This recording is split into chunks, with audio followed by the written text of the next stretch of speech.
औज़ुबिल्लाहिमिनश्शैतानिर्रजीम बिस्मिल्लाहिर्रहमानिर्रहीम। अस्सलाम वालेकुम व्यूअर्स, उम्मीद करते हो आप सब खैरियत से होंगे। अल्लाह के हुक्म से मैं भी बिल्कुल ठीक ठाक हूँ। आज हम एक न्यू रेसिपी के साथ आए हैं। आज मैं बनाने लगी हूँ मगज़। बहुत ही ज़्यादा पसंद किए जाने वाला और सर्दियों में बहुत ही मुफीद रेसिपी है। इतनी आसान तरीके से इसको मैं बनाना बताऊँगी, तो इसके लिए रेसिपी आपने एंड तक देखनी है। तो चलिए अपनी रेसिपी स्टार्ट करते हैं। जी, तो सबसे पहले ये मेरे पास बकरे का मगज़ पड़ा हुआ है। इसको मैंने अच्छी तरह से वॉश कर लिया था। बहुत अच्छे तरीके से आप इसको वॉश करना है। ये जो मगज़ है, इसकी रेसिपी हम तवे पे बनाएँगे। तवे पे मैंने तकरीबन हाफ़ कप से भी थोड़ा-सा कम ऑयल डाल दिया है और इसमें लहसुन के जवे चॉप करके मैं डाल दूँगी 6 से 7 जवे। अच्छी तरह से अब आपने इसको थोड़ा-सा लाइट ब्राउन करना है, बहुत ज़्यादा ब्राउन नहीं होंगे ये। जैसे ही इसकी खुशबू आना स्टार्ट हुई है, मैंने इसमें मगज़ डाल दिया है। मगज़ के कोई पीस वगैरह कुछ भी नहीं होते, साबित इसी तरह जितना ये जिस साइज़ में होता है, उसी साइज़ में डाला जाता है। डालने के बाद अच्छी तरह से अब आपने इसको मिक्स करना है, इसका कलर बिल्कुल चेंज हो जाए। आप यकीन करेंगी, ये इतने मज़े की रेसिपी बनेगी और इतनी ज़्यादा ये पसंद की जाने वाली रेसिपी है। ज़्यादातर आप ये सर्दियों में अपने बच्चों को बना के दें, सर्दी को ये बचाएगा और बहुत ज़्यादा उनके लिए अच्छा होगा। मेरा जो भांजा है छोटा, वो बहुत ज़्यादा शौक से इसको खाता है, तो मैं उसके लिए बना रही थी, तो मैंने कहा क्यों ना ये रेसिपी मैं आपके साथ शेयर कर लूँ।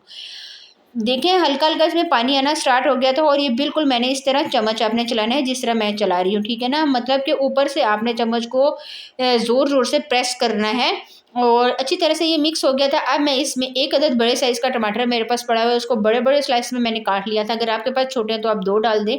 डालने के बाद इसको मैं थोड़ा-सा मिक्स करूँगी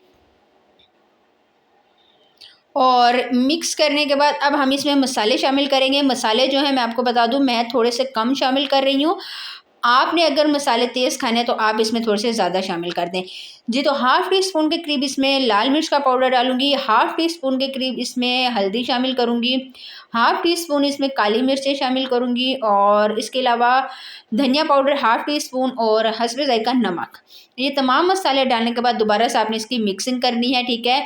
आपको मैं एक और दफ़ा बता दूँ, इसमें पानी बिल्कुल भी शामिल नहीं होगा। टमाटर भी मैंने डाले हैं और मगज़ अपना पानी छोड़ेगा। अच्छी तरह से आपने इसको करना है मिक्स। ये इस तरह हो जाएगा जिस तरह आप अंडे का सालन बनाते हैं, बिल्कुल ये अंडे की शक्ल को अख्तियार कर लेगा। अच्छी तरह से ये देखिए मैं टमाटर को भी पीस रही थी, बहुत ही मज़े की खुशबू आना स्टार्ट हो गई। ये देखिए इस तरह से आपने लकड़ी का चम्मच ले लेना है और इस तरह चम्मच को चलाना है। जितना आप इसको मैश करेंगे उतना ही ये मज़े का बनने वाला है। 5 से 7 मिनट के करीब ये रेसिपी जल्दी से तैयार हो जाती है, बिल्कुल भी इसमें मेहनत नहीं होगी और कोई भी इसमें ज़्यादा चीज़ें शामिल नहीं होने वाली, ठीक है? जी, तो ये देखें हमारी रेसिपी बिल्कुल एंड तक है, बिल्कुल तैयार होने को आई है। मैंने तवे को एक साइड से इस तरह दरमियान में इसको रख दिया था और चूल्हे की फ्लेम को बिल्कुल नॉर्मल कर दिया है। हमारी रेसिपी बिल्कुल हो गई है तैयार। अगर आप चाहें तो ये जो रेसिपी है मगज़, आप इसको मक्खन में भी बना सकते हैं। तो चलें अब इसको प्लेट में सर्व कर लेते हैं।